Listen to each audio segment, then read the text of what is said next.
Episode 161. ನಿತ್ಯ ಆಶ್ರಯ ಕೊಟ್ಟವ್ರನ್ನ ಮರ್ತಿದ್ದಾಳಾ? ನಿತ್ಯ ದೇವಸ್ಥಾನದಲ್ಲಿ ಬಾಂಬ್ ಡೆಸ್ಟ್ರಾಯ್ ಮಾಡಿದ್ದನ್ನು ಹರ್ಷನ್ ಜೊತೆ ಶೇರ್ ಮಾಡ್ಕೊಳ್ಳಿಕ್ಕೆ ಅಂತ ಬಂದ ವಿನಯ್ಗೆ ಹರ್ಷ ಹೇಳಿದ ವಿಚಾರ ಕೇಳಿ ಶಾಕ್ ಆಯಿತು. ಜೊತೆಗೆ ಅವನ ಮನಸ್ಸಲ್ಲಿ ನಿತ್ಯ ಮೇಲಿರೋ ಅನುಮಾನನ ದುಪ್ಪಟ್ಟು ಮಾಡ್ತು. ಹರ್ಷ ಇದೆಲ್ಲ ಕೇಳ್ತಾ ಇದ್ರೆ ನಿತ್ಯ ಅವರೇ ಯಾಕೋ ನಮ್ಮಿಬ್ಬರ ಲೈಫ್ನಲ್ಲಿ ಡಬಲ್ ಗೇಮ್ ಆಡ್ತಾ ಇದ್ದಾರೆ ಅನಿಸ್ತಾ ಇದೆ ಕಣೋ ಅಂದ ಹರ್ಷ. ಅವನ ಮಾತಿಗೆ ಕೋಪದಿಂದ ವಿನಯ್ ಅಂತ ವಾಯ್ಸ್ ರೇಸ್ ಮಾಡಿ, ಪ್ಲೀಸ್ ಕಣೋ, ಅವ್ರ ಬಗ್ಗೆ ಹಾಗೆಲ್ಲ ಮಾತಾಡಬೇಡ. ಯಾಕೆಂದರೆ ಅವರು ಶರತ್ ಬ್ರೋನ ಮುಖ ನೋಡ್ದೇ ಪ್ರಾಣಕ್ಕಿಂತ ಹೆಚ್ಚಾಗಿ ಪ್ರೀತಿಸಿರೋರು. ಅವರು ಬ್ರೋಗೋಸ್ಕರ ಅವ್ರ ಪ್ರೀತಿನ ಪಡ್ಕೊಳ್ಳೋಕೆ ಎಷ್ಟೆಲ್ಲ ಕಷ್ಟಪಟ್ಟಿದ್ದಾರೆ ಅಂತ ನಾನು ಕಣ್ಣಾರೆ ನೋಡಿದ್ದೀನಿ ಕಣೋ. ಅವರು ಅಂಥವ್ರಲ್ಲ ಅಂತ ನಿನಗೂ ಹೇಳಿದ್ದೆ ಅಲ್ವೇನೋ ಅಂದ ವಿನಯ್. ಸಾರಿ ಹರ್ಷ, ನಿಂಗೆ ಹರ್ಟ್ ಮಾಡೋ ಉದ್ದೇಶದಿಂದ ಹೇಳಿದ್ದಲ್ಲ. ಬಟ್ ನನಗೆ ಒಂದು ಅನುಮಾನ, ನಿಮ್ಮ ಮನೇಲಿರೋದು ನಿತ್ಯ ಅಲ್ಲ ಅನಿಸ್ತಿದೆ ಕಣೋ ಅಂದ ಹರ್ಷ. ಅಂದರೆ ಏನು ನಿನ್ನ ಮಾತಿನ ಅರ್ಥ? ಅವ್ರು ಹಾಗೆ ಇನ್ನೊಂದು ನಿತ್ಯ ಇದ್ದಾರೆ ಅಂತನಾ? ಅಫ್ಕೋರ್ಸ್ ನಿತ್ಯ ಸಿಸ್ಟರ್ ಇನ್ ಲಾ ಥರ ಇನ್ನೊಬ್ರು ಇದ್ದಾರೆ, ಬಟ್ ಅವರು ನಮ್ಮ ಮನೇಲಿದ್ದಾರಲ್ಲೋ ಅಂದ ವಿನಯ್. ಇದ್ರೇನೋ ಮತ್ತೊಬ್ರು ಇರ್ಬೋದಲ್ಲ ಅಂದ ಹರ್ಷ. ವಾಟ್, ಮತ್ತೊಬ್ರ? ಅವರೇನೋ ಟ್ವಿನ್ಸ್ ಕಣೋ, ಅದಕ್ಕೆ ಇಬ್ಬರು ಒಂದೇ ಥರ ಇರ್ತಾರೆ ಅಂದರೆ ಒಂದೇ ಥರ 3 ಜನ ಅಂತೆ. ವೆರಿ ಫನ್ನಿ ಗಾಯ್ ಅಂತ ನಗ್ತಾ, ಹೌದು, ಈ ಡೌಟ್ ನಿನಗೆ ಯಾಕೋ ಬಂತು? ವಿನಯ್. ಯಾಕೋ ನಗ್ತ್ಯ? ಪ್ರಪಂಚದಲ್ಲಿ ಒಬ್ಬರು ಥರ 7 ಜನ ಇರ್ತಾರಂತೆ, ಹಾಗೆ ಇವ್ರು 3 ಜನ ಇರ್ಬೋದಲ್ಲ. ನನಗೆ ಯಾಕೆ ಡೌಟ್ ಅಂದರೆ, ಅಬ್ಸರ್ವ್ ಮಾಡಿರೋದ್ರಿಂದ ನಿನಗೆ ನೆನಪಿದೆಯಾ, ಅವತ್ತು ನಾನು ನಿಮ್ಮ ಮನೆಗೆ ಬಂದಾಗ ನಾನು ನೀನು ಫ್ರೆಂಡ್ಸ್ ಅನ್ನೋದನ್ನು ಮರೆತಿದ್ದು. ನಾನು ನೋಡಿದ ಹಾಗೆ ನಿತ್ಯ ಅವ್ರಿಗೆ ಅವ್ರ ತಂಗಿ ಸಿಕ್ಕಾಗಿರೋ ಖುಷಿ ಆಗಿಲ್ಲ ಅಂತ. ಅದು ಹೋಗಲಿ, do you know one thing? ಎಲ್ಲರೂ ದೇವಸ್ಥಾನದಲ್ಲಿ ಬಾಂಬ್ನ ಡೆಸ್ಟ್ರಾಯ್ ಮಾಡಿದ್ದು ನಾನು ಅಂದ್ಕೊಂಡಿದ್ದಾರೆ, ಆದರೆ ಅದನ್ನು ಡೆಸ್ಟ್ರಾಯ್ ಮಾಡಿದ್ದು ನಿತ್ಯ ಅವರೇ ಕಣೋ ಅಂದ ಹರ್ಷಗೆ. ಕುಡ್ದಿರೋದೆಲ್ಲ ಇಳಿದೋಯ್ತು ಅನ್ನೋ ಹಾಗೆ ಅವನ್ನೇ ನೋಡ್ತಾ, ಏನೋ ಹೇಳ್ತಾ ಇದೆಯಾ ಅಂದ ವಿನಯ್. ಹೌದು ಕಣೋ, ನಾನು ಕಣ್ಣಾರೆ ನೋಡಿದ್ದೀನಿ. ಅವ್ರು ತುಂಬ ಕೆಲಸದಲ್ಲಿ ತುಂಬ ಎಕ್ಸ್ಪರ್ಟ್ ಇರೋ ಹಾಗೆ ಚಿಟಿಕೆ ಹೊಡೆಯೋದ್ರಲ್ಲಿ ಡೆಸ್ಟ್ರಾಯ್ ಮಾಡಿದ್ರು ಕಣೋ. ಆದರೆ ಶರತ್ ಸರ್ ಬಂದು ಕೇಳಿದಾಗ ಯಾವುದೋ ಬಟನ್ ಪ್ರೆಸ್ ಮಾಡಿದೆ, ಅಚಾನಕ್ಕಾಗಿ ಡೆಸ್ಟ್ರಾಯ್ ಆಯಿತು ಅಂತ ಸುಳ್ಳು ಹೇಳಿದ್ರು. ಅದನ್ನು ಮೀಡಿಯಾಗೆ ತಾವು ಮಾಡಿದ್ದು ಅಂತ ಹೇಳಿಬಿಡಿ ಅಂದರು. ಅದು ಅಲ್ಲದೆ ಅವರು ಕಿಡ್ನ್ಯಾಪ್ ಆಗಿ ವಾಪಸ್ ಬಂದಮೇಲೆ ತಮ್ಮ ಬ್ರ್ಯಾಂಡ್ ಅಂಬಾಸಿಡರ್ ಪೋಸ್ಟ್ಗೆ ರಿಸೈನ್ ಮಾಡ್ತಾರೆ. ನನಗೆ ಯಾಕೋ ನಿತ್ಯ ಅವರು ಬೇಕು ಅಂತಾನೆ ಇದೆಲ್ಲವುಗಳಿಂದ ದೂರ ಇರೋಕ್ಕೆ ಟ್ರೈ ಮಾಡ್ತಾ ಇರೋದು. ನೋಡಿದ್ರೆ ಅವ್ರ ಮೇಲೆ ತುಂಬ ಅನುಮಾನ ಇತ್ತು ಕಣೋ. ಈಗ ನೋಡಿದ್ರೆ ನಿನ್ನ ಜೊತೆ ಹೀಗೆಲ್ಲ ಆಗಿದೆ ಅಂದ ಹರ್ಷ. ನೋ ವಿನಯ್, ನೀನು ಪೊಲೀಸ್ ಬುದ್ಧಿನ ನಿತ್ಯ ಸಿಸ್ಟರ್ ಇನ್ ಲಾ ಮೇಲೆ ತೋರಿಸ್ಬೇಡ. She is innocent. ಅವ್ರ ತಂಗಿ ಸತ್ಯ ಸಿಕ್ಕಿರೋ ಖುಷಿಗೆ ತಮ್ಮ ಬ್ರ್ಯಾಂಡ್ ಅಂಬಾಸಿಡರ್ ಪೋಸ್ಟಿಂದ ಸ್ವಲ್ಪ ಸ್ಪೇಸ್ ತೊಗೊಂಡಿದ್ದಾರೆ. ಅದು ನಮಗೆಲ್ಲ ಗೊತ್ತು. ಬ್ರೋ ವಿಚಾರಕ್ಕೆ ಬಂದರೆ ಸಿಸ್ಟರ್ ಇನ್ ಲಾ ಯಾವತ್ತೂ ಶರತ್ ಬ್ರೋಯಿಂದ ಏನೂ ಹೈಡ್ ಮಾಡಲ್ಲ. ಸೊ ಅದು ಜಸ್ಟ್ ಕೋ ಇನ್ಸಿಡೆಂಟ್ ಇರ್ಬೋದು ಅಂದ ವಿನಯ್. ಆರ್ ಯು ಶೋರ್ ಅಂದ Harsha. Yes man, you don't worry about that ಅಂತ ಹೇಳ್ತಾ ತೂರಾಡ್ತಾ ಇದ್ದ. ಸರಿ ಬಾ ಕೆಳಗೆ ಹೋಗೋಣ ಅಂತ ಕೈ ಹಿಡಿದು ತನ್ನ ಹೆಗಲ ಮೇಲೆ ಕೈ ಹಾಕ್ಕೊಂಡು ಹೇಳ್ಕೊಂಡು ಹೋದ. ಮಾರನೇ ದಿನ ಬೆಳಿಗ್ಗೆ ಲಾವಣ್ಯ ಸೋಫಾ ಮೇಲೆ ಕೂತ್ಕೊಂಡು ನ್ಯೂಸ್ ನೋಡ್ತಾ ಇದ್ಲು. ಅದರಲ್ಲಿ ದೇವಸ್ಥಾನದಲ್ಲಿ ಬಾಂಬ್ ಡಿಆಕ್ಟಿವೇಟ್ ಮಾಡಿದ ವಿನಯ್ ಬಗ್ಗೆ ನ್ಯೂಸ್ ಸ್ಪ್ರೆಡ್ ಆಗಿರೋದನ್ನು ತೋರಿಸ್ತಾ ಇದ್ರು. ಪೊಲೀಸ್ನ ಯೂನಿಫಾರ್ಮ್ನಲ್ಲಿ ಖಡಕ್ ಲುಕ್ನಲ್ಲಿ ಕಾಣಿಸ್ತಾ ಇದ್ದ ವಿನಯ್ನ ನೋಡಿ ಲಾವಣ್ಯ ಎದುರಿಗೆ ಬಂದರು. ಇವಂದೇ ಕಾಟ, ನೆಮ್ಮದಿಯಾಗಿ ನ್ಯೂಸ್ ನೋಡೋಣ ಅಂದರು, ಇವಂದೇ ಕಾಟ, ಛೇ ಅಂತ ಟಿ ವಿ ಆಫ್ ಮಾಡಿದ್ಲು. ಪದ್ಮ ಅವಳಿಗೆ ತಿಂಡಿ ತಂದುಕೊಟ್ರು. ನಿಮ್ಮಪ್ಪ ಎಲ್ಲಿ ಅಂದರು. ಲಾವಣ್ಯ. ಇನ್ನೂ ಬಂದಿಲ್ಲ ಮಮ್ಮಿ, ತಿಂಡಿ ತಿಂತಲೇ. ಮಮ್ಮಿ, ನಾನಿವತ್ತು ನಿತ್ಯ ಮನೆಗೆ ಹೋಗಿ ಅವಳ ಹತ್ರ ಕ್ಷಮೆ ಕೇಳ್ಕೊಂಡು ಬರ್ತೀನಿ. ಪದ್ಮ ಅವಳ ಹಣೆಗೆ ಮುತ್ತಿಟ್ಟು, ಸರಿ ಮಗಳೇ, ಮೊದಲು ತಿಂಡಿ ಮುಗಿಸಿ ಆಮೇಲೆ ಹೋಗ್ಬಾ. ನೀನು ಏನು ಯೋಚನೆ ಮಾಡಬೇಡ, ನಿತ್ಯ ನಿನ್ನ ಖಂಡಿತ ಕ್ಷಮಿಸ್ತಾಳೆ, ನನಗೆ ಆ ನಂಬಿಕೆ ಇದೆ ಅಂದರು. ಇನ್ನು ಈ ಕಡೆ ರಾಹುಲ್ ಬೇಗ ಎದ್ದು ರೆಡಿ ಆಗ್ತಾ ಇದ್ದ. ಶ್ರುತಿ ಅವನ ಹತ್ರ ಬಂದು, ರಾಹುಲ್, ನನ್ನ ಅಮ್ಮನ ಮನೆಗೆ ಕರ್ಕೊಂಡು ಹೋಗ್ತೀರಾ ಅಂದ್ಲು. ರಾಹುಲ್, ಅಮ್ಮನ ಮನೆಗಾ? ಏನು ವಿಶೇಷ ಶ್ರುತಿ? ಅಪ್ಪ ಅಮ್ಮ ಜ್ಞಾಪಕ ಆಗಿಬಿಟ್ಟಿದ್ದಾರೆ ಅಂದ ಶ್ರುತಿ. ಅಪ್ಪ ಅಮ್ಮನ ನೋಡಬೇಕು ಅನಿಸ್ತಾ ಇದೆ ರಾಹುಲ್, ಅದಕ್ಕೆ ಹೋಗೋಣ. ರಾಹುಲ್, ನನಗೆ ತುಂಬ ಇಂಪಾರ್ಟೆಂಟ್ ಮೀಟಿಂಗ್ ಇದೆ ಶ್ರುತಿ, ಒಂದು ಕೆಲಸ ಮಾಡು, ನೀನೇ ಹೋಗಿ ಬಂದುಬಿಡು. ಅವನ ಮಾತು ಕೇಳಿ ಮುಖ ಸಪ್ಪಗೆ ಮಾಡಿಕೊಂಡ್ಳು. ಓ, ಕೋಪ ಬಂತಾ ಆಗಲೇ ನನ್ನ ಹೆಂಡತಿಗೆ? ಸರಿ, ಆನ್ ದ ವೇ ಬಿಟ್ಟು ಹೋಗ್ತೀನಿ, ರೆಡಿ ಆಗು ಅಂತ ಹೇಳಿ ಜೊತೆಗೆ ಕರ್ಕೊಂಡು ಹೊರಟ. ಇನ್ನೊಂದು ಕಡೆ ನಿತ್ಯ ಬೇಗ ಎದ್ದು ರೆಡಿಯಾಗಿ ಬೆಡ್ ಮೇಲೆ ಕೂತು ಫೋನ್ ನೋಡ್ತಾ ಕುಳಿತಿದ್ಲು. ಶರತ್ ಕೂಡ ಫ್ರೆಶ್ ಅಪ್ ಆಗಿ ಅವಳ ಹತ್ರ ಬಂದು, ಏನು ಪಾರಿಜಾತ, ಬೆಳಿಗ್ಗೆನೆ ಫೋನ್ ನೋಡ್ತಾ ಇದೆಯಾ ಅಂದ. ನಿತ್ಯ, ಹಾಂ, ಇವತ್ತಿನ ಪ್ರೋಗ್ರಾಮ್ ನೋಡ್ತಾ ಇದ್ದೀನಿ ಅಂದ್ಲು. ಶರತ್, ಏನು ಪ್ರೋಗ್ರಾಮ್ ನೋಡ್ತಾ ಇದೆಯಾ, ಅದು ಫೋನ್ನಲ್ಲಿ? ನಿತ್ಯ ಪ್ರಜ್ಞೆ ಬಂದಂತೆ, ಐ ಮೀನ್ ಇವತ್ತು ದಿವ್ಯಾನ ಹಾಸ್ಪಿಟಲ್ಗೆ ಕರ್ಕೊಂಡು ಹೋಗ್ಬೇಕಲ್ಲ ಸರ್, ಅದನ್ನೇ ಹೇಳಿದೆ. ಶರತ್, ಓ ಹೌದಲ್ಲ, ನಾನು ಮರ್ತೇ ಬಿಟ್ಟೆ. ಸತ್ಯ ಸಿಕ್ಕು ಆಲ್ರೆಡಿ 1 ವೀಕ್ ಆಗೋಯ್ತಲ್ಲ. ಸರಿ, ಬೇಗ ದಿವ್ಯನ ರೆಡಿ ಮಾಡಿಬಿಡು, ಹೋಗಿ ಬರೋಣ. ನನಗಿವತ್ತು ಕಾಲೇಜ್ ಇದೆ, ನಾನು ಮಧ್ಯಾಹ್ನ ಹೋಗ್ತೀನಿ ಬೇಕಿದ್ರೆ ಅಂದ. ನಿತ್ಯ ಓರೆಗಣ್ಣಿಂದ ಅವನ ನೋಡಿ ಮನಸ್ಸಲ್ಲಿ ಏನೋ ಯೋಚನೆ ಮಾಡ್ತಾ, ಪರವಾಗಿಲ್ಲ ಸರ್, ನೀವು ಕಾಲೇಜ್ಗೆ ಹೋಗಿ ಬನ್ನಿ, ನಾನೇ ದಿವ್ಯನ ಹಾಸ್ಪಿಟಲ್ಗೆ ಕರ್ಕೊಂಡು ಹೋಗಿ ಬರ್ತೀನಿ. ಶರತ್, ನೋ, ನೀವಿಬ್ಬರೇ ಹೋಗೋದೇನು ಬೇಡ, ನಾನು ಬರ್ತೀನಿ, ಬಾ, ತಿಂಡಿ ಮಾಡಿ ಹೊರಡೋಣ ಅಂದ್ಕೊಂಡು ಕಾರ್ ಕೀ ತಗೊಂಡು ರೂಮಿಂದ ಹೊರಗೆ ಹೋದ. ನಿತ್ಯ ಅವನು ಓದ್ ಕಡೆಗೆ ನೋಡ್ತಾ ಮತ್ತೆ ಫೋನ್ನಲ್ಲಿ ಬ್ಯುಸಿ ಆದ್ಲು. ಶರತ್ ಅವಳು ರೂಮ್ನಿಂದ ಹೊರಗೆ ಬರ್ತಿದ್ದು ನೋಡಿ ಪಾರಿಜಾತ ಅಂತ ಕೂಗ್ದ. ನಿತ್ಯ, ಏ ತುತ್ತೇರಿಕೆ, ಪಾರಿಜಾತ ಪಾರಿಜಾತ ಅಂತ ಬಡ್ಕಂತಾನೆ ಇರ್ತಾರೆ, ಈಗ ಹೋಗಿಲ್ಲ ಅಂದರೆ ಹುಡ್ಕೊಂಡೇ ಬರ್ತಾರೆ ಅಂತ ಬೈಕೊಂಡು ಫೋನ್ ತೊಗೊಂಡು ಹೊರಟ್ಲು. ದಿವ್ಯಾನೂ ಕರ್ಕೊಂಡು ಕಾರ್ ಹತ್ತಿ ಹಾಸ್ಪಿಟಲ್ ಕಡೆ ಹೊರಟರು. ದಾರಿಯಲ್ಲಿ ರಾಹುಲ್ನ ಕಾರ್ ನೋಡಿ, ಓ ಅಲ್ಲಿ ನೋಡು ರಾಕ್ಷಸಿ, ನಿಮ್ಮ ಅಣ್ಣ ಮತ್ತು ನಿನ್ನ ಫ್ರೆಂಡ್ ಅತ್ತಿಗೆ ಎಲ್ಲೋ ಹೊರಟಿರೋ ಹಾಗಿದೆ. ತನ್ನ ಕಾರ್ ಸ್ಟಾಪ್ ಮಾಡಿ, ಹಾಯ್ ರಾಹುಲ್, ಎಲ್ಲಿ ಹೊರಟಿದ್ರಿ ಕಪಲಿಬ್ರು ಅಂದ. ರಾಹುಲ್, ನಾನು ಆಫೀಸಿಗೆ ಹೊರಟಿದ್ದೆ ಶರತ್, ಶ್ರುತಿ ಅಪ್ಪ ಅಮ್ಮನ ನೋಡಬೇಕು ಅಂದ್ಲು, ಅದಕ್ಕೆ ಹೊರಟಿದ್ದೀವಿ. ನೀವಿಬ್ರು ಎಲ್ಲಿ ಹೊರಟ್ರಿ ಅಂದ ರಾಹುಲ್. ಶರತ್, ನಾವಿಬ್ರಲ್ಲ, ಸತ್ಯ ಕಾರಲ್ಲಿದ್ದಾಳೆ, ಅವಳಿಗೆ ಇವತ್ತು ಟ್ರೀಟ್ಮೆಂಟ್ ಇತ್ತಲ್ಲ ರಾಹುಲ್, ಅದಕ್ಕೆ ಹಾಸ್ಪಿಟಲ್ಗೆ ಹೊರಟಿದ್ದೇವೆ ಅಂದ. ರಾಹುಲ್, ಓ ಹೌದಾ, ನಾನೇನಾದರೂ ಬರಬೇಕಾ? ನಿತ್ಯ, ಏನು ಬೇಡ ಅಣ್ಣ, ನಾವು ನೋಡ್ಕೋತೀವಿ, ನೀವು ಹೊರಡಿ, ಹುಷಾರು. ಶ್ರುತಿ ಅಂದ್ಲು. ನಿತ್ಯ, ಅಮ್ಮ ನಿನ್ನನ್ನು ಕೇಳ್ತಾ ಇದ್ರು ಕಣೆ, ನೀನು ಇತ್ತೀಚೆಗೆ ಅಮ್ಮನ ಹತ್ರ ಮಾತಾಡ್ತಾ ಇಲ್ವಂತೆ, ನೀನು ಮಾತಾಡಿಲ್ಲ ಅಂತ ತುಂಬ ಬೇಜಾರು ಮಾಡ್ಕೊಂಡಿದ್ರು, ಅದಕ್ಕೆ ನಾನು ಅಪ್ಪ ಅಮ್ಮನ ನೋಡ್ಕೊಂಡು ಬರೋಣ ಅಂತ ಹೋಗ್ತಿದ್ದೀನಿ ಅಂದ್ಲು ಶ್ರುತಿ. ನಿತ್ಯ, ಯಾವ ಅಮ್ಮ ಶ್ರುತಿ ಅಂದ್ಲು. ಅವಳ ಮಾತು ಕೇಳಿ ಮೂವರು ಅವಳನ್ನೇ ನೋಡ್ತಾ ನಿಂತರು. ಶರತ್, ಏಯ್ ರಾಕ್ಷಸಿ, ಶ್ರುತಿ ಹೇಳ್ತಾ ಇರೋದು ಪಂಕಜ ಆಂಟಿ ಬಗ್ಗೆ, ಯಾವಮ್ಮ ಅಂತಿದ್ಯಾ? ನಿತ್ಯ, ಓ ಶಟ್, ಸಾರಿ ಶ್ರುತಿ, ಅದು ಸತ್ಯ ಬಗ್ಗೆ ಥಿಂಕ್ ಮಾಡ್ತಾ ಏನೇನೋ ಮಾತಾಡ್ತಾ ಇದ್ದೀನಿ, ಬೇಜಾರು ಮಾಡ್ಕೋಬೇಡ, ನಾನು ಕಾಲ್ ಮಾಡಿ ಅಮ್ಮನ ಹತ್ರ ಮಾತಾಡ್ತೀನಿ, ಓಕೆನಾ? ಹಾಂ ಸರ್, ಲೇಟ್ ಆಗುತ್ತೆ, ಬನ್ನಿ ಹೋಗೋಣ ಅಂತ ತಡವರಿಸ್ತಾ, ರಾಹುಲ್ ಅಣ್ಣ ಬರ್ತೀವಿ, ಶ್ರುತಿ ಹುಷಾರು ಅಂತ ಹೇಳಿ ಕಾರ್ ಹತ್ತಿದ್ಲು. ಶರತ್, ಓಕೆ ರಾಹುಲ್, ಮತ್ತೆ ಸಿಗೋಣ, ಬಾಯ್ ಅಂತ ಹೇಳಿ ಅಲ್ಲಿಂದ ಹೊರಟರು. ಶ್ರುತಿ ಅವಳು ಕಾರ್ ಹೋದ ಕಡೆಗೆ ನೋಡ್ತಾ ಇದ್ಲು. ರಾಹುಲ್ ಅವಳ ಮುಂದೆ ಚಿಟಿಕೆ ಹೊಡೆದು, ಏನು ಮೇಡಮ್, ಏನು ಥಿಂಕ್ ಮಾಡ್ತಾ ಇದ್ದೀರಾ ಅಂದ. ಶ್ರುತಿ, ಇವಳು ನಿಜವಾಗ್ಲೂ ನಮ್ಮ ನಿತ್ಯನ ರಾಹುಲ್? ರಾಹುಲ್, ನಿನಗೆ ಯಾಕೆ ಈ ಡೌಟು?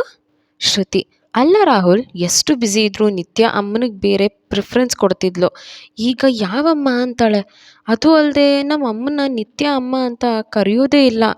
ಅಲ್ಲ ರಾಹುಲ್, ಸತ್ಯ ಸಿಕ್ಕಿದ್ರೆ ನಮ್ಮ ಸುತ್ತ ಇರೋರನ್ನ ಮರ್ತು ಬಿಡು ಅಂತ ಹೇಳಿದ್ರಾ ಯಾರಾದರೂ? ಇತ್ತೀಚೆಗೆ ನನಗೆ ಇವಳು ನನ್ನ ಪ್ರಾಣ ಗೆಳ್ತೀನಾ ಅಂತ ಅನುಮಾನ ಬರುತ್ತೆ. ಹೋಗಲಿ ಬಿಡಿ, ಬನ್ನಿ ಹೋಗೋಣ ಅಂತ ಹೊರಟರು. ಎಷ್ಟೇ ಆಗಲಿ ಕ್ಲೋಸಲ್ಲಿ ಇರೋರಿಗೆ ಅವ್ರ ನಡವಳಿಕೆ ನೋಡಿದ ತಕ್ಷಣ ಗೊತ್ತಾಗಲ್ವಾ? ನೆಕ್ಸ್ಟು ನಮ್ಗೆ ಶರತ್ಗೊಂದು ಡೌಟ್ ಬರಬೇಕಾಗಿದೆ, ಅವನ ಹತ್ರ ಅಷ್ಟು ಡೌಟ್ಫುಲ್ಲಿಯಾಗಿ ನಡ್ಕೊತಾ ಇಲ್ಲ ಅಂತ ಅವನಿಗೆ ಇನ್ನೂ ಡೌಟ್ ಬರ್ತಿಲ್ಲ. ಶರತ್, ನಿತ್ಯ ದಿವ್ಯಾಗೆ ಡಾಕ್ಟರ್ ಕಸ್ತೂರಿ ಅವ್ರ ಹತ್ರ ಟ್ರೀಟ್ಮೆಂಟ್ ಕೊಡಿಸಿ ವಾಪಸ್ ಮನೆಗೆ ಕರ್ಕೊಂಡು ಬರುವಾಗ ದಿವ್ಯಾಗೆ ಟಯರ್ಡ್ ಆಗಿದ್ಲು. ಶರತ್ ಒಂದು ಫ್ರೂಟ್ ಶಾಪ್ ಮುಂದೆ ಕಾರ್ ಸೈಡಿಗೆ ಹಾಕಿ, ಪಾರಿಜಾತ, ನೀನು ಸತ್ಯ ಜೊತೆ ಇಲ್ಲೇ ಇರು, ಅವಳು ತುಂಬ ಟಯರ್ಡ್ ಆಗಿದ್ದಾಳೆ, ಅವಳಿಗೆ ಫ್ರೆಶ್ ಜ್ಯೂಸ್ ತೊಗೊಂಡು ಬರ್ತೀನಿ ಅಂತ ಹೇಳಿ ಹೋದ. ನಿತ್ಯ ದಿವ್ಯ ಮಲಗಿರೋದು ನೋಡಿ ಕಾರಿಂದ ಇಳಿದು ಕೈ ಕಟ್ಕೊಂಡು ನಿಂತಿದ್ಲು. ಆ ಕಡೆಯಿಂದ ಬರ್ತಾ ಇದ್ದ ಸೂಜಿ ಅವಳು ನೋಡಿ, ನಿತ್ಯ ಅಕ್ಕ ಅಂತ ಓಡ್ ಬಂದು ತಪ್ಕೊಂಡು, ಅಕ್ಕ ಹೇಗಿದ್ದೀರಾ, ನಿಮ್ಮನ್ನ ನೋಡಿ ಎಷ್ಟು ಖುಷಿ ಆಯಿತು ಗೊತ್ತಾ ಅಂತು. ನಿತ್ಯ ಆ ಹುಡುಗಿನ ನೋಡಿ ಇರಿಟೇಟ್ ಆಗಿ, ಏಯ್ ಛೀ, ಯಾರೇ ನೀನು ಅಂತ ಜಾಡ್ಸ್ತಳ್ಳಿದ್ಲು. ಸೂಜಿ ಆಶ್ಚರ್ಯದಲ್ಲಿ, ನಿತ್ಯಕ್ಕ, ನಾನು ಸೂಜಿ ಅಂದ್ಲು. ನಿತ್ಯ ಆ ಹುಡುಗಿ ಕೈ ಹಿಡಿದು ಪ್ರೆಸ್ ಮಾಡ್ತಾ, ನೋಡು, ಸೂಜಿನೋ ದಾರಾನೋ, ಇನ್ನೊಂದು ಸಲ ನನ್ನ ಕಣ್ಣಿಗೆ ಕಾಣಿಸ್ಕೊಂಡ್ರೆ, ಈ ರೀತಿ ಕಂಡಲ್ಲಿ ತಪ್ಕೊಂಡೆ ಅಂದರೆ ನಿನ್ನ ಕತೆ ಮುಗಿಸ್ಬಿಡ್ತೀನಿ, ಗೆಟ್ ಲಾಸ್ಟ್ ಅಂತ ತಳ್ಳಿದ್ಲು. ಸೂಜಿ ಅಳ್ತಾ ಅವಳನ್ನೇ ನೋಡಿ ಹೋಗ್ತಿದ್ಲು. ಶರತ್ ಅವಳನ್ನ ನೋಡಿ, ಏಯ್ ಸೂಜಿ ಪುಟ್ಟ, ನೀನು ಇಲ್ಲಿ ನಿಮ್ಮ ನಿತ್ಯ ಅಕ್ಕನ ಮಾತಾಡಿಸ್ತಾ ಅಂದ. ಸೂಜಿ, ಶರತ್ ಅಣ್ಣ, ಅವ್ರು ನಮ್ಮ ನಿತ್ಯ ಅಕ್ಕ ಅಲ್ಲ, ಅವ್ರು ಹಾಗೆ ಇರೋ ಬೇರೆ ಯಾರೋ, ನಮ್ಮ ನಿತ್ಯ ಅಕ್ಕ ಅಷ್ಟು ಕೆಟ್ಟವ್ರಲ್ಲ, ಇವ್ರು ತುಂಬ ಕೆಟ್ಟವರು ಅಂತ ಅಲ್ಲಿಂದ ಹೊರಟೋಯ್ತು. ಶರತ್ ಆ ಹುಡುಗಿನ ನೋಡ್ತಾ ನಿಂತ. ಎಪಿಸೋಡ್ 162. ನಿತ್ಯ ಸೇಫಾಗಿದ್ದಾಳೆ. ಸೂಜಿ ಮಾತು ಕೇಳಿ ಶರತ್ ಅವಳನ್ನೇ ನೋಡ್ತಾ, ಸೂಜಿ ಯಾಕೆ ಪಾರಿಜಾತ ಬಗ್ಗೆ ಹೀಗೆಲ್ಲ ಮಾತಾಡ್ತಾ ಇದ್ಲು? ಅವರು ನಿತ್ಯ ಅಕ್ಕ ಅಲ್ಲ, ಇವ್ರು ಕೆಟ್ಟವರು ಅಂತ ಯಾಕೆ ಅಂತಿದ್ದಾಳೆ? ಯಾರನ್ನು ನೋಡಿದ್ಲು ಅಂತ ತನ್ನ ಕಾರಿನ ಹತ್ತ ನೋಡ್ದ. ಅಲ್ಲಿ ನಿತ್ಯ ಜೊತೆ ದಿವ್ಯಾ ಇರೋದು ನೋಡಿ, ಓಹೋ ಸತ್ಯನ ನೋಡಿ ಕನ್ಫ್ಯೂಸ್ ಆಗಿದ್ದಾಳೆ ಅನ್ಸುತ್ತೆ ಅಂದ್ಕೊಂಡು ಅವ್ರ ಹತ್ರ ಬಂದು, ಪಾರಿಜಾತ ಸೂಜಿನ ನೋಡ್ದ ಅಂದ. ನಿತ್ಯ ಆ ಕಡೆ ಈ ಕಡೆ ಕಣ್ಣಾಡಿಸಿ, ಅದು ಸರ್ ನಾನು ಕಾಲ್ ಬಂತು ಅಂತ ಸೈಡಿಗೆ ಹೋಗಿ ಮಾತಾಡ್ತಾ ಇದ್ದೆ. ಅವಳು ಸತ್ಯನ ನೋಡಿ ನಾನು ಅಂದ್ಕೊಂಡ್ಲು ಅನ್ಸುತ್ತೆ. ನಾನು ಕೂಗ್ದೆ, ಅವಳು ಹೊರಟೇ ಹೋಗಿದ್ಲು. ಶರತ್ ಹೌದಾ? ಆದರೆ ಅವಳು ನಿತ್ಯಾಕ ಕೆಟ್ಟವರು ಅಂತ ಹೇಳಿ ಹೋದ್ಲಲ್ಲ, ಏನು ಮಾಡಿದೆ ಸತ್ಯ ಸೂಜಿಗೆ ಅಂತ ಸತ್ಯನ ನೋಡ್ದ. ದಿವ್ಯಾ ಸೂಜಿ ಅಂದರೆ?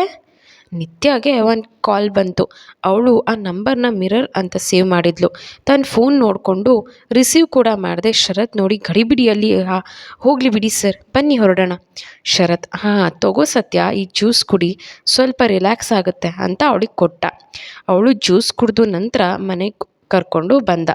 ಅವ್ರನ್ನ ಮನೆಗೆ ಡ್ರಾಪ್ ಮಾಡಿ, ಪಾರಿಜಾತ ನಾನು ಕಾಲೇಜ್ಗೆ ಹೋಗಿ ಬರ್ತೀನಿ, ಟೇಕ್ ಕೇರ್ ಅಂತ ಹೇಳಿ ಅಲ್ಲಿಂದ ವಾಪಸ್ ಕಾಲೇಜ್ ಕಡೆ ಹೊರಟ. ಅವನು ಹೋಗೋದನ್ನು ನೋಡ್ತಾ ನಿಂತು, ಅವ್ನು ಹೋದ್ಮೇಲೆ ದಿವ್ಯಾ ಕಡೆ ತಿರುಗಿ, ನೀನು ಮನೆ ಒಳಗಡೆ ಹೋಗಿರೋ, ನಂಗೆ ಒಂದು ಇಂಪಾರ್ಟೆಂಟ್ ಕೆಲಸ ಇದೆ, ಹೊರಗೆ ಹೋಗ್ತಾ ಇದ್ದೀನಿ, ಯಾರಾದರೂ ಕೇಳಿದರೆ ಶರತ್ ಸರ್ ಜೊತೆ ಹೋದೆ ಅಂತ ಹೇಳಬೇಕು, ಗೊತ್ತಾಯ್ತಾ ಅಂದ್ಲು. ದಿವ್ಯಾ ಆಯಿತು ಅಂತ ತಲೆ ಆಡಿಸಿದ್ಲು. ಗುಡ್, ಸರಿ, ಈಗ ನೀನು ಒಳಗೆ ಹೋಗಿರೋ ಅಂತ ಹೇಳಿ ಅಲ್ಲಿಂದ ಆ ಕಡೆ ಈ ಕಡೆ ನೋಡಿಕೊಂಡು ತಾನು ಹೊರಗೋದ್ಲು. ಅವಳು ನೋಡ್ತಾ ಅಲ್ಲೇ ನಿಂತಿದ್ದ ದಿವ್ಯಾನ ನೋಡಿ, ನಿತ್ಯ ಡಾರ್ಲಿಂಗ್ ಇಲ್ಲೇನು ಮಾಡ್ತಾ ಇದೆಯಾ ಅಂತ ಪುಟಾಣಿ. ದಿವ್ಯಾ ಪುಟಾಣಿ ಚಿರುಗೆ ನಿತ್ಯ ಹೋದ ಕಡೆ ಕೈ ತೋರಿಸಿ, ಅಕ್ಕ ಹೋದ್ಲು ಅಂದ್ಲು. ಪುಟಾಣಿ ಚಿರು ಅವಳ ಕೈ ಹಿಡಿದು, ಓ ನೀನು ಸತ್ಯ ಅಕ್ಕನಾ, ಇನ್ಮೇಲೆ ಸತ್ಯ ಡಾರ್ಲಿಂಗ್ ಅಂತ ಕರಿತೀನಿ, ಸರಿ ಬಾ ಒಳಗೆ ಹೋಗೋಣ ಅಂತ ಕರ್ಕೊಂಡು ಹೋಯ್ತು. ನಿತ್ಯ ಅರ್ಜೆಂಟ್ನಲ್ಲಿ ಅಲ್ಲಿಂದ ಹೊರಟವಳು ಒಂದು ಮನೆ ಮುಂದೆ ಬಂದು ನಿಂತು ಕಾಲಿಂಗ್ ಬೆಲ್ ಮಾಡಿದ್ಲು. ಯಾರೂ ಡೋರ್ ಓಪನ್ ಮಾಡಲಿಲ್ಲ. ಮತ್ತೆ ಡೋರ್ ಪುಷ್ ಮಾಡಿದ್ರೆ ಡೋರ್ ಓಪನ್ ಇತ್ತು. ಇವಳು ಎಷ್ಟು ಸಲ ಹೇಳೋದು ಡೋರ್ ಓಪನ್ ಇಡಬೇಡ ಅಂತ, ನನ್ನ ಮಾತೇ ಕೇಳಲ್ಲ ಅಂತಾಳೆ ಅಂತ ಒಳಗೆ ಹೋಗಿ ಎಲ್ಲ ಕಡೆ ನೋಡಿ ಕೊನೆಗೆ ಕಿಚನ್ ಕಡೆ ಹೋಗಿ ನೋಡಿ, ಓ ಇಲ್ಲೇ ಇದೆಯಾ, ಮಾಡ್ತೀನಿರು ನಿಂಗೆ ಅಂತ ಹಿಂದೆಯಿಂದಲೇ ಅವಳ ಕಣ್ಣು ಮುಚ್ಚಿ, ಯಾರಿದು ಹೇಳು ನೋಡೋಣ ಅಂದ್ಲು. ಅವಳು ಕಣ್ಣು ಮುಚ್ಚಿದ ಹುಡುಗಿ ನಿತ್ಯ. ನಿತ್ಯ ಇನ್ಯಾರು, ನೀನೇ ಸತ್ಯ. ಸತ್ಯ ಕಣ್ಬಿಟ್ಟು, ಜಾಣೆ ನೀನು, ಗೊತ್ತಾಗೋಯ್ತಾ? ನಿತ್ಯ ಇಲ್ಲಿಗೆ ನನ್ನನ್ನು ನೋಡೋಕೆ ನಿನ್ನ ಬಿಟ್ಟರೆ ಇನ್ಯಾರು ಬರ್ತಾರೆ ಸತ್ಯ? ಅದಿರಲಿ, ಬೆಳಿಗ್ಗೆನೇ ಬರ್ತೀನಿ ಅಂದೆ, ಇವಾಗ ಬರ್ತಾ ಇದೆಯಾ, ಮನೇಲಿ ಏನಾದರೂ ಸಮಸ್ಯೆನಾ? ಸತ್ಯ ಬೆಳಿಗ್ಗೆನೇ ಬರಬೇಕು ಅಂದ್ಕೊಂಡೆ ಅಕ್ಕ, ಆದರೆ ಏನೋ ಕೆಲಸ ಬಂತು ಅಂತ ಹೋದೆ. ಅದು ಬಿಡು, ನಾನು ನಿನಗೆ ಎಷ್ಟು ಸಲ ಹೇಳಿದ್ದೀನಿ ಡೋರ್ ಓಪನ್ ಇಡಬೇಡ ಅಂತ, ನೀನು ಯಾರಾದರೂ ಇಲ್ಲಿ ನೋಡಿದ್ರೆ ಏನು ಕತೆ ಅಂದ್ಲು. ನಿತ್ಯ ಓ ಸಾರಿ ಸತ್ಯ, ಮರೆತುಬಿಟ್ಟೆ. ಸತ್ಯ ಸರಿ ಬಾ, ಇಲ್ಲಿ ಕೂತ್ಕೋ, ನಿನ್ನ ಜೊತೆ ಮಾತಾಡಬೇಕು, ಅದಕ್ಕೂ ಮುಂಚೆ ತಗೋ ಇದನ್ನು ಅಂತ ಒಂದಷ್ಟು ಸ್ವೀಟ್ ಫ್ರೂಟ್ಸ್, ಅವಳಿಗೆ ಅವಶ್ಯಕತೆ ಇರೋ ಎಲ್ಲ ಥಿಂಗ್ಸ್ನು ತಂದಿದ್ಲು. ನಿತ್ಯ ಇದೆಲ್ಲ ಏನಕ್ಕೆ ಸತ್ಯ, ನೀನು ಬರುವಾಗೆಲ್ಲ ಇದನ್ನು ತೊಗೊಂಡು ಬರ್ತೀಯಾ, ನಾನೊಬ್ಬಳು ಇದನ್ನು ಖಾಲಿ ಮಾಡೋಕ್ಕಾಗತ್ತಾ? ಸತ್ಯ ಅವಳ ಕೆನ್ನೆ ಮೇಲೆ ಕೈ ಇಟ್ಟು, ಅದಕ್ಕೆ ತರ್ತಾ ಇರೋದು, ನಾನು ಇಲ್ಲಿಂದ ಹೋದ್ಮೇಲೆ ಇದೆಲ್ಲ ಬೇಕು ಅಂದರೆ ಏನು ಮಾಡ್ತೀಯಾ, ಅದಕ್ಕೆ ನನ್ನ ಜೊತೇಲಿರೋದು ತರೋದು ಅಕ್ಕ. ನಿತ್ಯ ಅದು ಸರಿ. ಅವಳ ಕೈ ಹಿಡಿದು, ಇಷ್ಟು ದಿನ ಈ ಅದ್ಲು ಬದಲು ಆಟದ ವನವಾಸ, ನಂಗೆ ತುಂಬ ಬೇಜಾರಾಗ್ತಿದೆ, ನಾನು ನನ್ನ ಶರತ್ ಸರ್ನೋ ಪುಟಾಣಿನೋ ತುಂಬ ಮಿಸ್ ಮಾಡ್ಕೋತಾ ಇದ್ದೀನಿ ಸತ್ಯ. ಸತ್ಯ ಅವಳ ಮಾತು ಕೇಳಿ ಎರಡೂ ಕೈಯಲ್ಲಿ ಅವಳು ಹೆಗಲು ಬಳಸಿ, ಓಹೋ ಏನು ನಮ್ಮಕ್ಕ ಭಾವನ ತುಂಬ ಮಿಸ್ ಮಾಡ್ಕೋತಾ, ವಿರಹ ನೂರು ನೂರು ತರಹ ಅಂತ ವಿರಹ ವೇದನೆ ಅನುಭವಿಸ್ತಾ ಇರೋ ಹಾಗಿದೆ. ಹಾಂ ಏನು ಸಮಾಚಾರ ಅಂತ ಕಣ್ಣು ಹೊಡೆದ್ಲು. ನಿತ್ಯ ನಾಚಿಕೊಂಡು, ಏಯ್ ಸತ್ಯ. ಸತ್ಯ ಓಹೋ ಆಗಲೇ ನಾನು ನಿತ್ಯಕ್ಕನ ಕೆನ್ನೆ ನಾಚಿಕೆನೆ ತುಂಬ ಪಿಂಕಿಶ್ ಆಗೋಯ್ತು ಅಂತ ಅವಳ ಕೆನ್ನೆಗಿಲ್ಲಿದ್ಲು. ನಿತ್ಯ ಏಯ್ ಸತ್ಯ ಸಾಕು ರೇಗಿಸಿದ್ದು, ಹೌದು ನಾವಿಬ್ಬರು ಅದ್ಲು ಬದಲು ಆಗಿ ಆಗಲೇ ಒಂದು ವಾರ ಆಗೋಯ್ತು, ಆದರೆ ಯಾರಿಗೂ ನಿನ್ನ ಮೇಲೆ ಡೌಟ್ ಬರಲಿಲ್ವಾ ಸತ್ಯ? ಸತ್ಯ ಡೌಟ್ ಬರೋದಾ, ನೋ ಚಾನ್ಸ್. ಆ್ಯಕ್ಚುಲಿ ನಾವಿಬ್ಬರು ನೋಡೋಕ್ಕೆ ಹೇಗೆ ಒಂದೇ ಥರ ಇದ್ದೀವಿ, ಹಾಗೆ ನಿಮ್ಮ ಮನೆಗೆ ಹೋದ್ಮೇಲೆ ನಾನು ನೀನಾಗಿ ಬಿಟ್ಟಿದ್ದೀನಿ, ಅದಕ್ಕೆ ಎಲ್ಲರೂ ನಾನೇ ನಿತ್ಯ ಅಂತ ಅಂದ್ಕೊಂಡಿದ್ದಾರೆ ಗೊತ್ತಾ. ನಿತ್ಯ ನಗ್ತಾ, ಯಾರಿಗೆ ಡೌಟ್ ಬರುತ್ತೋ ಇಲ್ವೋ ಗೊತ್ತಿಲ್ಲ, ಆದರೆ ಖಂಡಿತ ಶರತ್ ಸರ್ಗೆ ನಿನ್ನ ಮೇಲೆ ಡೌಟ್ ಬಂದಿರುತ್ತೆ. ನಾವಿಬ್ಬರು ನೋಡೋಕೆ ಒಂದೇ ಥರ ಇರ್ಬೋದು, ಆದರೆ ಅವ್ರ ಪಾರಿಜಾತ ಯಾವತ್ತಿದ್ರೂ ನಾನೊಬ್ಬಳೆ, ನೀನು ಮಾತ್ರ ಅಲ್ಲ. ನನ್ನ ಹಾಗೆ ಇರೋ ಇನ್ನೂ 1000 ಜನ ಮಧ್ಯದಲ್ಲಿ ನಾನು ನಿಂತಿದ್ರು ನಾನೇ ಪಾರಿಜಾತ ಅಂತ ಕಂಡುಹಿಡಿತಾರೆ ನನ್ನ ಕಲಾವಿದ. ಸತ್ಯ ಒಳಗೆ ನಗ್ತಾ ಅವನ್ನೇ ನೋಡಿ, ಓ ಹೌದಾ, ಅದು ಹೇಗೆ ಅಷ್ಟು ಕಾನ್ಫಿಡೆನ್ಸಿಂದ ಹೇಳ್ತೀಯಾ. ನಿತ್ಯ ತನ್ನ ಎದೆ ಮೇಲೆ ಕೈ ಇಟ್ಟು, ಇದರಿಂದ ಅವ್ರು ನನ್ನನ್ನು ಎಷ್ಟು ಜನರ ಮಧ್ಯೆ ಇದ್ದರೂ ಅವ್ರ ಎದೆ ಬಡಿತದಲ್ಲಿ ನನ್ನನ್ನು ಗುರುತಿಸ್ತಾರೆ. ಖಂಡಿತವಾಗಿಯೂ ನಿನ್ನ ಮೇಲೆ ಅನುಮಾನ ಬಂದಿರುತ್ತೆ, ಆದರೆ ಅವರು ನಿನ್ನ ಮುಂದೆ ತೋರಿಸ್ಕೊಂಡಿರಲ್ಲ. ಯಾಕೆ ಗೊತ್ತಾ, ಈಗಾಗಲೇ ಒಂದು ಸಲ ನನಗೆ ಗೊತ್ತಿಲ್ದಿರೋ ಡಾಕ್ಟರ್ ಕರೆಸಿ ತಪ್ಪು ಮಾಡಿಬಿಟ್ಟೆ ಅಂತ ನೊಂದ್ಕೊಂಡಿದ್ರು. ಈಗ ನಾನಾಗಿರೋ ನಿನ್ನ ಮೇಲೆ ಅನುಮಾನ ಪಟ್ಟರೆ, ಅನುಮಾನ ಇದೆ ಅಂತ ನಿನಗೆ ಗೊತ್ತಾದರೆ ನಿಂಗೆ ಹರ್ಟ್ ಆಗುತ್ತೆ ಅನ್ನೋ ಉದ್ದೇಶ ಇರುತ್ತೆ. ಅದಕ್ಕೆ ಅವರು ನಿಂಗೆ ಏನು ಹೇಳ್ಕೊಂಡಿರಲ್ಲ. ಸತ್ಯ ಹೌದಾ, ಹೀಗಾಗುತ್ತಾ ಅಂದ್ಕೊಂಡು ಶರತ್ ತನ್ನ ಜೊತೆಗಿದ್ದ ಕ್ಷಣಗಳನ್ನ ನೆನೆಸ್ಕೊಂಡು ಅವಳು ಪುಟಾಣಿಗೆ ಚಿರು ಮೇಲೆ ಕೈ ಮಾಡೋ ಹೋದಾಗ ಶರತ್ ರೇಗಿದ್ದನ್ನು ನೆನೆಸ್ಕೊಂಡು, ಹೌದು ಅಕ್ಕ, ಭಾವ ನನ್ನ ಮೇಲೆ ಕೋಪ ಮಾಡ್ಕೊಂಡಿದ್ರು, ನೀನು ನಿಜವಾಗ್ಲೂ ನನ್ನ ಪಾರಿಜಾತನೇನಾ ಅಂತ ಕೇಳಿದರು. ಆಗ ಅವ್ರಿಗೆ ಡೌಟ್ ಬಂದಿರಬಹುದು. ನಿತ್ಯ, ಏನೋ ಕೋಪ ಮಾಡ್ಕೊಂಡಿದ್ರಾ, ಯಾಕೆ. ಸತ್ಯ, ಅದು ನನ್ನ ಫೋನ್ನ ಪುಟಾಣಿ ಕೆಳಗೆ ಬೀಳಿಸ್ಬಿಟ್ಟ, ಅದು ಸ್ಕ್ರ್ಯಾಚ್ ಆಗೋಯ್ತು ಅಂತ ಹೊಡೆಯೋಕ್ಕೆ ಕೈ ಎತ್ತಿದೆ, ಅದಕ್ಕೆ ಕೋಪ ಮಾಡಿಕೊಂಡು ರೇಗಿದ್ರು. ನಿತ್ಯ, ಏನು, ನನ್ನ ಪುಟಾಣಿನ ಹೊಡೆಯೋಕ್ಕೆ ಕೈ ಎತ್ತಿದ, ಯಾಕೆ ಹಾಗೆ ಮಾಡಿದೆ ಸತ್ಯ. ಪಾಪ ನನ್ನ ಪುಟಾಣಿ, ಅದಕ್ಕೇನು ಗೊತ್ತಿರುತ್ತೆ, ಇನ್ನು ಪುಟ್ಟ ಮಗು ಅದು, ನಿನ್ನ ಕೋಪನ ಮಗು ಮೇಲೆ ತೋರಿಸ್ತಾ. ಸತ್ಯ, ಸಾರಿ ನಿತ್ಯಕ್ಕ, ನಿನ್ನೊಬ್ಬಳನ್ನೇ ಇಲ್ಲಿ ಇರೋದಕ್ಕೇನೋ ಹೇಳಿಬಿಟ್ಟೆ, ಆದರೆ ಹಾಗೆ ಹೇಳ್ದಾಗಿಂದ ನನಗೆ ನಿಂದೇ ಚಿಂತೆ, ಏನು ಮಾಡ್ತಾ ಇದೆಯೋ ಏನೋ. ನಿನ್ನ ಸೇಫ್ಟಿ ಬಗ್ಗೆ ತಿಳ್ಕೊಳ್ಳೋದೇ ಇರೋದು ಒಂದು ದಾರಿ ಅಂದರೆ ಅದು ಈ ಫೋನ್. ಪುಟಾಣಿ ಅದನ್ನು ಹೊಡೆದ್ಬಿಟ್ನಲ್ಲ ಅಂತ ಕೋಪ ಬಂತು ಅಷ್ಟೆ. ನಿತ್ಯ ಅವಳು ತಪ್ಕೊಂಡು, ನನ್ನ ಜೊತೆ ನೀನು ಇದೆಯಾ, ಮತ್ತು ನನಗೋಸ್ಕರ ಇಷ್ಟೆಲ್ಲ ಮಾಡ್ತಾ ಇರುವಾಗ ನನಗೇನಾಗುತ್ತೆ ಹೇಳು. ನೀನು ನನ್ನ ಬಗ್ಗೆ ಯೋಚನೆ ಮಾಡಬೇಡ ಸತ್ಯ, ನಾನಿಲ್ಲಿ ಆರಾಮಾಗಿದ್ದೀನಿ, ಆದರೆ ಆದಷ್ಟು ಬೇಗ ಇಲ್ಲಿಂದ ಕರ್ಕೊಂಡು ಹೋಗು, ನಂಗೆ ಕಲಾವಿದನ ಬಿಟ್ಟು ಇರೋಕೆ ಆಗ್ತಿಲ್ಲ. ಸತ್ಯ, ನೀನೇನು ಯೋಚನೆ ಮಾಡಬೇಡ ಅಕ್ಕ, ಆದಷ್ಟು ಬೇಗ ನೀನು ಬೆನ್ನ ಹಿಂದೆ ಆಗ್ತಾ ಇರೋ ಆಟಗಳಿಗೆಲ್ಲ ಬ್ರೇಕ್ ಹಾಕಿ ಈ ಅದಲಿ ಬಲ್ಲಿ ಆಟಕ್ಕೊಂದು ಫುಲ್ ಸ್ಟಾಪ್ ಇರ್ತೀನಿ. ಇದೆಲ್ಲ ಮುಗಿದ್ಮೇಲೆ ಯಾವ ಟೆನ್ಷನ್ ಇರಲ್ಲ, ಆಗ ನೀನು ಭಾವ, ನಾನು ಹರ್ಷ ಎಲ್ಲ ಆರಾಮಾಗಿರ್ಬೋದು. ನಿತ್ಯ, ಅಷ್ಟಾದರೆ ಸಾಕು ಅಂತ ಹೇಳ್ತಾ, ಹೇ ಇರು ಇರು, ಏನು ಹೇಳಿದೆ ನೀನು, ನಾನು ನಿಮ್ಮ ಭಾವ, ನೀನು ಆಮೇಲೆ ಯಾರು, ಯಾರ ಹೆಸರು ಹೇಳಿದೆ, ಇನ್ನೊಂದು ಸಲ ಹೇಳು. ಸತ್ಯ ನಾಚಿಕೊಂಡು ಅಕ್ಕ ಅಂತ ತಲೆ ತಗ್ಸಿದ್ಲು. ನಿತ್ಯ ಅವಳಿಗೆಲ್ಲ ಹಿಡಿದು ತನ್ನತ್ತ ತಿರುಗಿಸಿ, ಹೇಳು ಸತ್ಯ, ನೀನು ಹರ್ಷನ ಪ್ರೀತಿಸ್ತಾ ಇದೆಯಾ. ಸತ್ಯ ನಾಚಿಕೊಂಡು ಹೌದು ಅಂತ ತಲೆ ಆಡಿಸಿದ್ಲು. ನಿತ್ಯ ತನ್ನ ಕೆನ್ನೆ ಮೇಲೆ ಕೈ ಇಟ್ಟು, ಹಾಂ ಪರವಾಗಿಲ್ಲ ಸತ್ಯ, ನಮ್ಮ ಮನೆಗೆ ಹೋಗಿ ಇನ್ನೂ 1 ವಾರ ಆಗಿದೆ ಅಷ್ಟೇ, ಅಷ್ಟರಲ್ಲೇ ನಮ್ಮ ಹರ್ಷನ ಬಲೆಗೆ ಬೀಳಿಸ್ಕೊಂಡಿದ್ಯಾ ಕಳ್ಳಿ ಅಂತ ಅವಳಿಗೆ ಕಚ್ಕೊಳಿ ಕೊಡ್ತಾಳೆ. ಸತ್ಯ ನಗ್ತಾ, ಅಯ್ಯೋ ನಿತ್ಯ ಅಕ್ಕ ಸಾಕು ಬಿಡಿ. ನಿತ್ಯ, ಹೇಳು ಹೇಗೆ ಬೀಳಿಸ್ಕೊಂಡೆ. ಸತ್ಯ, ಅಕ್ಕ, ಅವರು ಅಂದರೆ ನನಗಿಷ್ಟ, ಆದರೆ ಅವ್ರ ಮನ್ಸಲ್ಲಿ ನನ್ನ ಮೇಲೆ ಆ ರೀತಿ ಫೀಲಿಂಗ್ಸ್ ಇಲ್ಲ ಅನಿಸುತ್ತೆ, ಅವ್ರು ನನ್ನ ಕಣ್ಣಲ್ಲಿ ಕಣ್ಣಿಟ್ಟು ಮಾತಾಡ್ತಾ ಇಲ್ಲ ಅಕ್ಕ. ನಿತ್ಯಗೆ ಗೊತ್ತಾಯಿತು. ಸತ್ಯ, ಹರ್ಷ ನಿನ್ನನ್ನು ನಾನು ಅಂದ್ಕೊಂಡಿದ್ದಾರೆ, ಇದೆಲ್ಲ ಮುಗಿದ ಕೂಡಲೇ ನಾನು ಮನೆಗೆ ಬರ್ತೀನಲ್ವಾ, ಆಗ ನಾನು ಎಲ್ಲ ಕ್ಲಿಯರ್ ಮಾಡ್ತೀನಿ, ಆಗ ಹರ್ಷಗೆಲ್ಲ ಗೊತ್ತಾಗುತ್ತೆ. ಡಿಯರ್ ಲಿಸ್ನರ್ಸ್, ಈ ಎಪಿಸೋಡ್ ಹೇಗಿತ್ತು, ನಿಮಗೆ ಇಷ್ಟ ಆಯಿತಾ. ಆ್ಯಂಡ್ ಸೂಜಿ ಯಾರು, ಸೂಜಿ ನಿಮಗೆ ನೆನಪಿದ್ದಾಳಾ, ಅವಳು ಯಾರು ಅಂತ ನೆನಪಿದ್ರೆ ನನಗೆ ಕಮೆಂಟ್ ಮಾಡಿ ತಿಳಿಸಿ. ಮತ್ತು ಇದೇ ಥರ ಇಂಟ್ರೆಸ್ಟಿಂಗ್ ವೀಡಿಯೋಸ್ಗೆ ನನ್ನ ಚಾನಲ್ನ ಸಬ್ಸ್ಕ್ರೈಬ್ ಮಾಡ್ಕೊಳ್ಳೋದನ್ನು ಮರಿಬೇಡಿ. ಪಕ್ಕದಲ್ಲಿರೋ ಬೆಲ್ ಐಕಾನ್ನ ಕ್ಲಿಕ್ ಮಾಡಿ. ಇದೇ ಥರ ಇಂಟ್ರೆಸ್ಟಿಂಗ್ ವೀಡಿಯೋಸ್ನ ನೋಟಿಫಿಕೇಷನ್ ನಿಮಗೆ ಬರ್ತಾ ಇರುತ್ತೆ. Love you all, bye.